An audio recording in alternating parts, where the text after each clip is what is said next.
Thank you, and thank you, Nadia.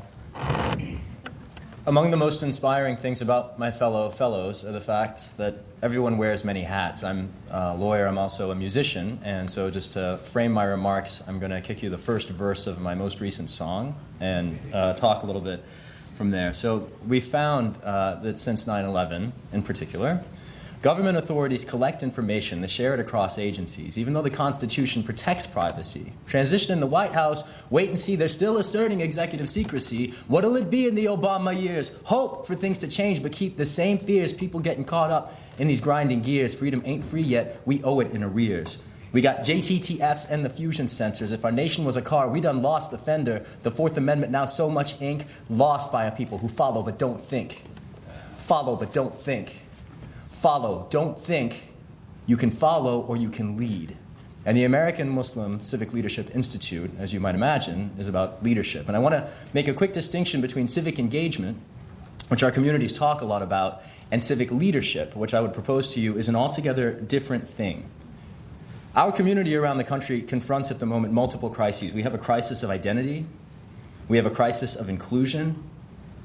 Within those crises, however, are also presented opportunities, because if we can address those crises, if we can take the hard, self-reflective look inward and emerge from them stronger, we can be leaders not only within our individual communities, but also as a community, collectively, we can lead our society.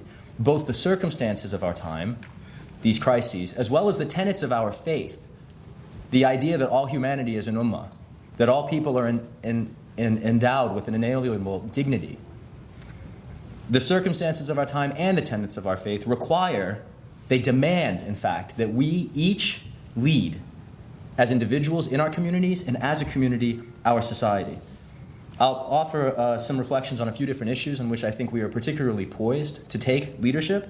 And I want also just to distinguish between two different kinds of leadership. Leadership on the one hand and representation on the other.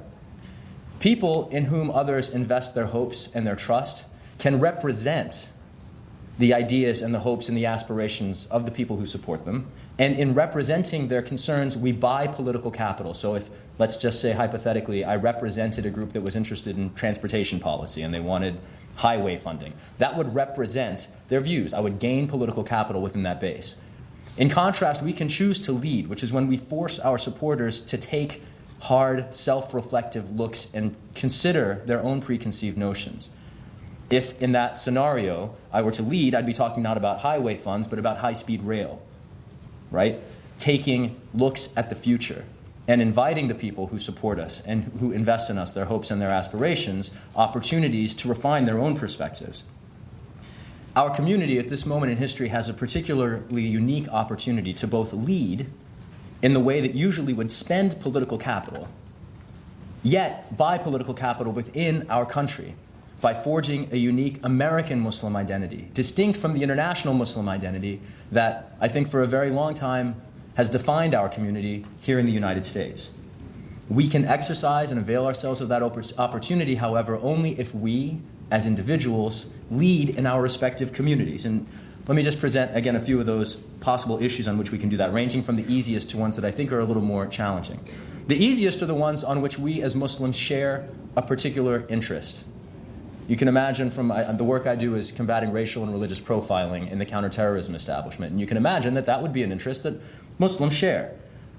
If we were to lead in that arena, we would stop infighting among ourselves about the tactics and strategies pursued by our various organizations in the pursuit of that common shared goal. Now, stepping on into another range of issues that are less easy, but I think still easy, environmental preservation and addressing climate change is an issue that affects American Muslims as much as it affects anyone else.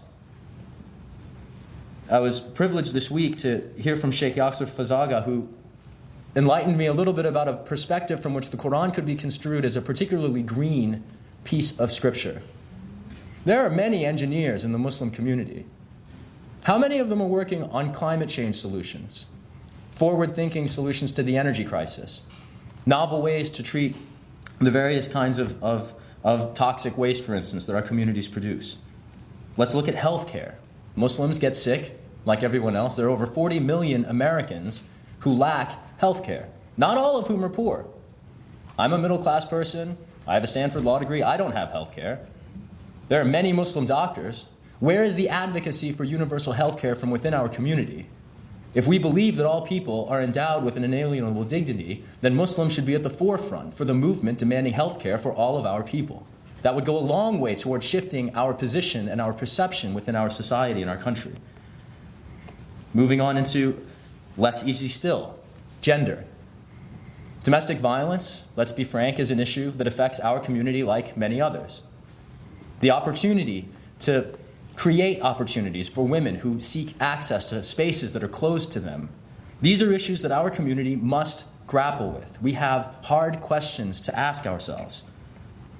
Perhaps, or perhaps not, harder still, the cross-racial solidarity within the Muslim community.